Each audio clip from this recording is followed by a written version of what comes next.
Empecemos considerando a la micología como el estudio de los hongos, cuya unidad anátomo-funcional es la hifa, por lo menos en el caso de los hongos filamentosos, y esta fue observada por primera vez por Anton van Leeuwenhoek, cuya importancia como ciencia inicia con la observación microscópica. Haciendo un breve repaso en la historia de la humanidad, 3000 años antes de Cristo, en Egipto ya eran usadas de forma inconsciente la levadura en preparación de cervezas, vino y pan. Se sostiene además que especies de aspergillos pudieran ser responsables de la muerte de varios exploradores como Lord Carnarvon y varios otros exploradores o saqueadores inmunodeprimidos. En la cultura griega se hace mención de la ciudad de Micenas, cuyo nombre pudo provenir del mito del héroe Perseo, del que se dice que le colocó este nombre a la ciudad como consecuencia de utilizar una seta como vaso improvisado para calmar su sed. En la cultura romana encontramos bastantes referencias del uso de setas con distintos fines, por ejemplo, como un alimento de personas privilegiadas como Amanita Cesare. También es posible observar el fresco del sitio devastado por el Vesubio, donde uno de los frescos conservados representaban a Lactarius Delicius. Notable es el caso del envenenamiento de Claudio César, quien, según Mariette, fue envenenado por Agripina para permitir el ascenso de Nerón, su hijo adoptivo, usando fragmentos de Amanita phalloides, lo cual hoy conocemos que contiene poderosas toxinas capaces de intoxicar hasta la muerte a una persona. De hecho, las especies Amanita virosa, Perna y brunescens son las especies más tóxicas de hongos que se conocen, por lo menos hasta la fecha de 2020. También es notable el caso de la roya, Puccinia creminis, enfermedad del trigo frente a la cual se celebraba cada 25 de abril al dios Rovigo, el dios romano de esta enfermedad, capaz de arrasar con cultivos enteros. Celebración en la cual se hacían desde procesiones hasta sacrificios de perros, pasando por carreras de carruajes y oraciones para pedir que el trigo fuera protegido de esta enfermedad. En las culturas prehispánicas, gracias a la obra de Fray Bernardino de Sahagún y libros como el Popol Vuh y el Chilambalam, se sabe que ya se le tenía aprecio a estos hongos considerándolos como comida de los dioses. Los hongos, gracias a las sustancias psicoactivas que algunas especies producen, fueron incluidos en rituales, como Amanita muscaria, que contiene mucimol, seta que es venenosa pero tolerable en pequeñas cantidades, y en Siberia, las tribus Chuki y Koryak los utilizaban en rituales donde los nativos bebían la orina de hombres intoxicados.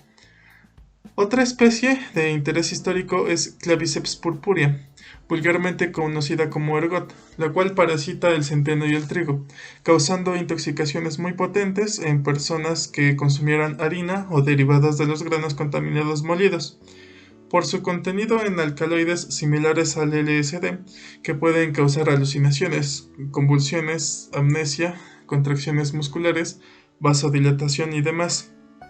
Y se especula que este hongo podría ser responsable de alucinaciones en masa que llevarían a eventos como el juicio de las brujas de Salem o el fuego de San Antonio. Se desconoce el número real de especies de hongos que habría en el mundo, pero se han hecho intentos de aproximación. De acuerdo con el reporte de Hausworth y Looking del 2019, se estimó el rango entre 2.2 a 3.8 millones de especies, de las que solo hay 12.000 especies aceptadas y registradas. Ahora, si intentamos definir qué es un hongo, el consenso no está del todo claro, pero su clasificación iniciaría en dos tipos diferentes: levaduriformes y filamentosos. Se sabe bien que son organismos eucarióticos, heterótrofos, quimiolitótrofos, cuya nutrición viene dada gracias a la digestión de moléculas por exoenzimas, es decir, enzimas excretadas para la posterior absorción de los nutrientes. Son aerobios, y su estructura anátomo-funcional son las hifas para los hongos filamentosos y blastoconidios formados por gemación.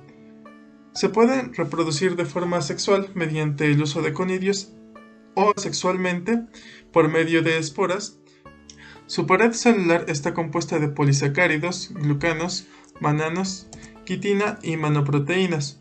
El hecho de que las células animales no cuenten con pared celular convierte a las paredes celulares como diana de antifúngicos existentes y en desarrollo. En su membrana celular contienen ergosterol como el esterol. Debe mostrarse que los hongos levaduriformes forman por medio de la gemación a los blastoconidios, mientras que los hongos filamentosos forman hifas de crecimiento apical que después formarán micelios. Si observamos las colonias de ambos tipos de hongos, observamos que las colonias levaduriformes son en su mayoría blancas, con algunas excepciones, muy difíciles de identificar por criterios morfológicos, pero para las cuales las pruebas bioquímicas resultan útiles para este fin. Por el contrario, para los hongos filamentosos, su capacidad de alimentarse de materiales frecuentemente insospechados hace complicado diferenciarlos con pruebas bioquímicas, pero para los cuales sus características morfológicas permiten, con limitaciones, identificar a distintos hongos filamentosos. En su camino de evolución, se consideran a día de hoy 3 filos: Zygomicota, Ascomycota y Basidiomycota, los cuales habrían evolucionado del filio Chytridiomycota hace aproximadamente unos 550 millones de años. Es resaltable que la mayoría de casos clínicos relacionados con hongos suelen tener principalmente ascomicotas y en menor medida basidiomycotas. Los hongos pueden aparecer en cualquier sitio y alimentarse de lo más insospechado. Estos son los principales contaminantes en cualquier sitio, incluyendo desde casas hasta laboratorios. Estos tienen una menor incidencia en el frío, lo que hace que una consecuencia poco sospechada del cambio climático sea el aumento en la incidencia de aspergilosis por el aumento de la temperatura. Aún así, la mayoría de hongos son saprobios, es decir, que dependen de los residuos provenientes de otros organismos para su nutrición, lo que les da un rol fundamental en el reciclaje de materia orgánica para su uso por nuevos organismos. Los hongos en general son muy exitosos gracias a su versatilidad biológica y suelen ser poco exigentes. Véase al agar papa dextrosa o el agar saburot, además de la gran cantidad de conidios y esporas que son capaces de producir, capaces de permanecer en estado de latencia por periodos considerables de forma más resistente frente al clima que la mayoría de células eucariotas. Sus RNA ribosomales están compuestos de subunidades 28 Svedberg, la subunidad grande, y 18 Svedberg, la subunidad pequeña, y su RNA mensajero debe ser madurado antes de su traducción. Igual que todos los eucariontes, son más similares a arquea que a bacteria, acercándolos más a ellos, y son más similares a animales que a plantas. En la actualidad se ha dejado de considerar al filo Deuteromycota como hongos por su reproducción meramente asexual, al igual que a los Myxomycota, considerándolos como microorganismos de transición, y tampoco se considera al filo Oomycota, reclasificándolos como cromistas. De los 3 filos que quedan, los Zygomicota se consideran los más arcoicos al solo tener especies microscópicas, es decir, ser incapaces de producir ninguna clase de cuerpo fructífero. Hablando de las condiciones especiales para el crecimiento de hongos, en primer lugar, es interesante mencionar que la luz puede inducir a la formación de carotenos o melanina en algunas especies. Algunas especies pueden producir bioluminiscencia en macromicetos, pero la exposición a la luz no suele afectar de manera relevante el crecimiento de los hongos, con algunas excepciones como Histoplasma capsulatum, que debe ser cultivado a la oscuridad. En cuanto a pH, estos se consideran acidófilos, puesto que su pH óptimo genérico es ácido, alrededor de 5.6, y además son capaces de crecer con un pH mínimo de 1, lo que permite utilizar esta característica como un criterio de selectividad para el aislamiento de hongos. Todo alimento de pH bajo tiende a ser más estable desde el punto de vista microbiológico. Sin embargo, los hongos pueden seguir desarrollándose aquí. La temperatura es uno de los factores más limitantes frente a los hongos. La mayoría de hongos saprobios y de interés clínico crecen entre 25 y 28 grados Celsius, y la mayoría de especies no crecerían a 37 Celsius, incluyendo la parte de hongos patógenos que solo causan daños superficiales. Al igual que gran cantidad de seres vivos, estos requieren de nutrientes como carbohidratos, proteínas y lípidos, como de algunas vitaminas y minerales, pero las exoenzimas les permiten aprovechar una mayor diversidad de sustratos que cualquier otra forma de vida. Su tiempo de replicación es mayor que el de las bacterias. Por poner una comparativa, Escherichia coli podría formar una colonia a partir de una unidad formadora de colonias en 18 a 24 horas.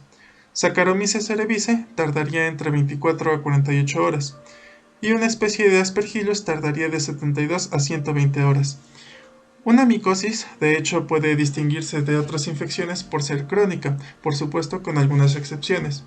Algunos hongos patógenos presentan un crecimiento sumamente lento y necesitarían más de 30 días para desarrollarse en un huésped o en un cultivo. El potencial redox del medio que les favorece, por tanto, suele ser el oxidante. Requieren una humedad mayor al 80% y una actividad del agua mayor a 0.8, con algunas excepciones, como coccidioides, el hongo número 1 en casos clínicos causados por hongos en el norte de México y el sur de Estados Unidos. Acabaremos estas notas de clase mostrando algunos de los medios de cultivo más comunes en micología. En primer lugar, el medio agar papa dextrosa. Para la preparación de un litro requiere 250 gramos de infusión de papa, 20 gramos de dextrosa, 15 gramos de agar y un pH ajustado a 5.6. El agar rosa de Bengala, para la preparación de un litro, requiere 5 gramos de extracto de soya, 10 gramos de dextrosa, 1 gramo de fosfato monopotásico, 0.5 gramos de sulfato de magnesio, 0.035 gramos de rosa de Bengala, 15 gramos de agar y un pH ajustado a 6. El agar saburou dextrosa para su preparación requiere 10 gramos de peptona, 20 gramos de dextrosa, 15 gramos de agar y ajustar su pH a 5.6. Existe de este una variante con antibióticos, el cual incluye 500 mg de cloranfenicol y 500 mg de ciclohexamida.